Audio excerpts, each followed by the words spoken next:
Hello students, अब मैं आपको ट्रायंगल की प्रॉपर्टीज़ के बारे में बताऊंगा।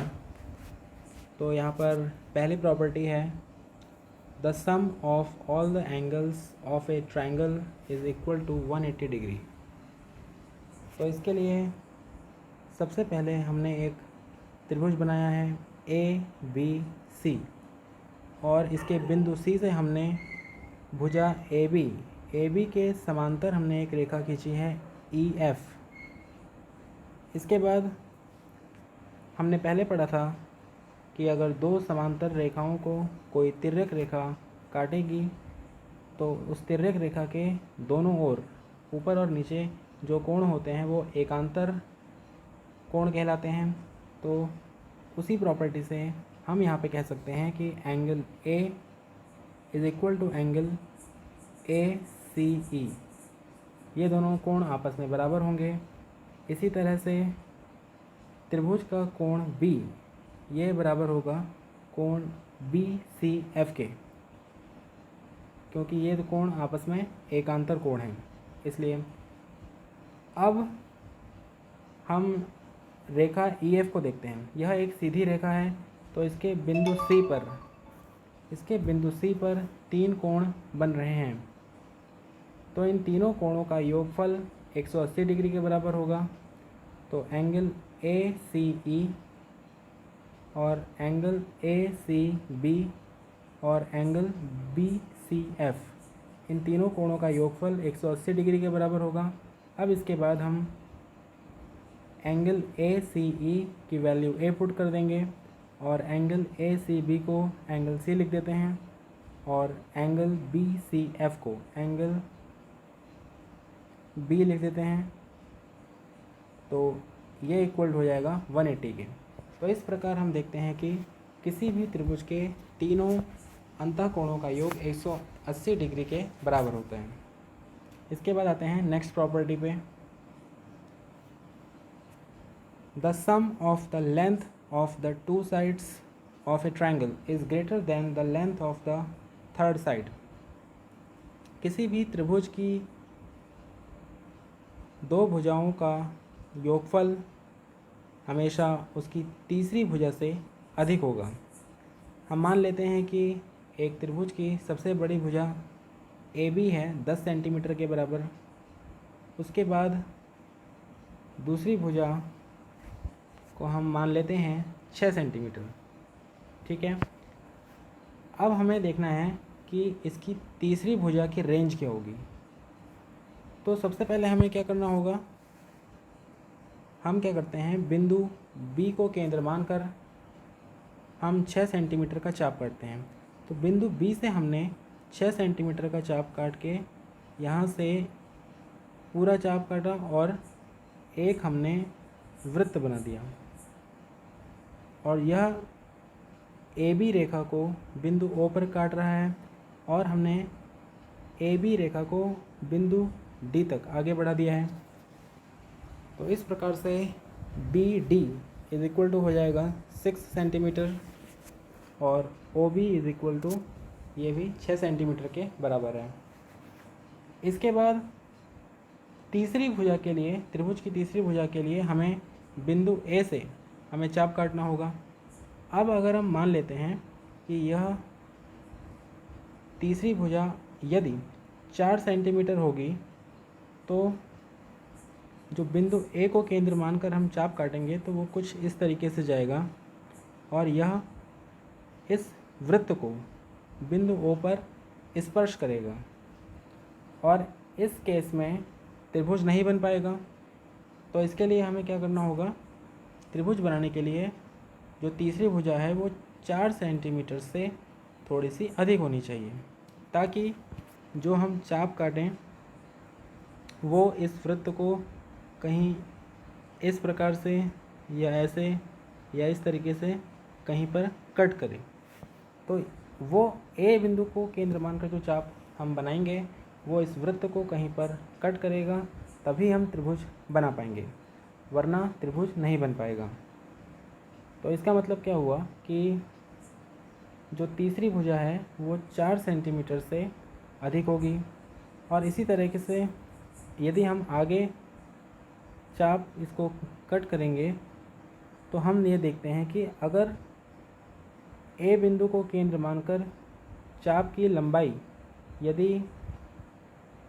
16 सेंटीमीटर से अधिक होती है, 16 सेंटीमीटर से अधिक होने पर तब भी वो चाप इस वृत्त को कहीं पर भी नहीं कटेगा। तो इसलिए इस केस में भी जो त्रिभुज है वो नहीं बन पाएगा। इसका मतलब जो तीसरी भुजा है वो 4 सेंटीमीटर से लेकर 16 सेंटीमीटर, 16 कहाँ से आया, क्योंकि भुजा ए बी कितनी है 10 सेंटीमीटर और हमने बी को आगे बढ़ाकर 6 सेंटीमीटर आगे बढ़ी है, तो 10 + 6 तो ये हो जाएगा ए डी। यहाँ पे हम देख भी रहे हैं A D is equal to A B plus B D. That means A B कितना है 10 सेंटीमीटर प्लस बी डी कितना है 6, तो ये हो गया 16 सेंटीमीटर। तो ए डी टोटल कितना है 16 सेंटीमीटर। तो अगर ए को केंद्र मानकर अगर हम 16 सेंटीमीटर से अधिक का चाप लगाएंगे तो भी वो इस वृत्त को कहीं पर भी कट नहीं करेगा। तो इन दोनों ही केस में त्रिभुज नहीं बन पाएगा। इसका मतलब जो तीसरी भुजा की लंबाई होनी चाहिए, third side will be between 10 + 6, यानी कि पहले की दोनों भुजाओं का योगफल और तीसरी भुजा बड़ी होनी चाहिए 10 - 6, 10 - 6। तो इस प्रकार से तीसरी भुजा 16 सेंटीमीटर से छोटी होगी और 4 सेंटीमीटर से बड़ी होगी। ठीक है, अब आते हैं नेक्स्ट प्रॉपर्टी पे। नेक्स्ट प्रॉपर्टी है the difference between the two sides of a triangle is less than the length of the third side. इसका क्या मतलब है, जो हमने अभी पढ़ा, यानी कि त्रिभुज की किन्हीं भी दो भुजाओं का अंतर हमेशा तीसरी भुजा से छोटा होगा, और यही हमने अभी पहले प्रूफ किया था। a - b is less than c। तीसरी भुजा हमेशा बाकी दोनों भुजाओं के अंतर से बड़ी होगी। अब आते हैं नेक्स्ट प्रॉपर्टी पे। The side opposite the greater angle is the longest side of all the 3 sides of a triangle. किसी भी त्रिभुज के सबसे बड़े कोण के सम्मुख वाली भुजा तीनों भुजाओं में सबसे बड़ी होगी। जैसे कि हम देख सकते हैं त्रिभुज ए बी सी में यहाँ पर कोण ए सबसे बड़ा है और कोण ए के सामने वाली भुजा बी सी सबसे बड़ी है। तो इस प्रकार से यह भी एक विशेषता है त्रिभुज की।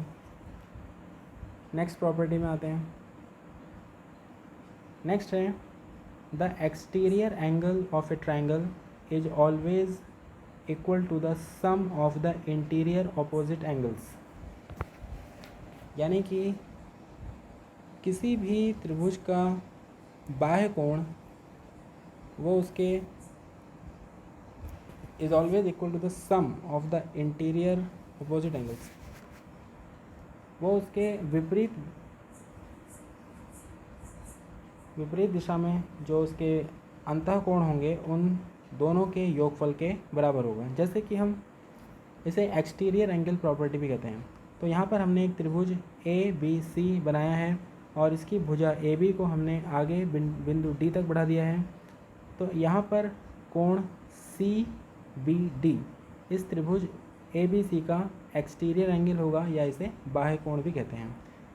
तो हमें ये प्रूफ करना है कि कोण सी बी डी कोण ए और कोण सी के योग के बराबर होगा। ठीक है, अब देखिए angle A plus angle C plus angle A B C is equal to क्या होता है 180 डिग्री। क्योंकि हमने अभी देखा था किसी भी त्रिभुज के तीनों कोणों का योग 180 डिग्री होता है। ठीक है, अब ए डी एक सीधी रेखा है और इसके बिंदु बी पर दो आसन्न कोण हैं कोण ए बी सी और कोण सी बी डी। तो कोण सी बी डी प्लस कोण ए बी सी का योगफल होगा 180 डिग्री के बराबर। तो इन दोनों समीकरण से हम कह सकते हैं कोण सी बी डी ये इक्वल होगा कोण ए और कोण सी के योगफल के बराबर। तो कोण C B D is equal to कोण ए प्लस कोण सी। तो इस प्रकार से हम कह सकते हैं the exterior angle of a triangle is always equal to the sum of the interior opposite angles.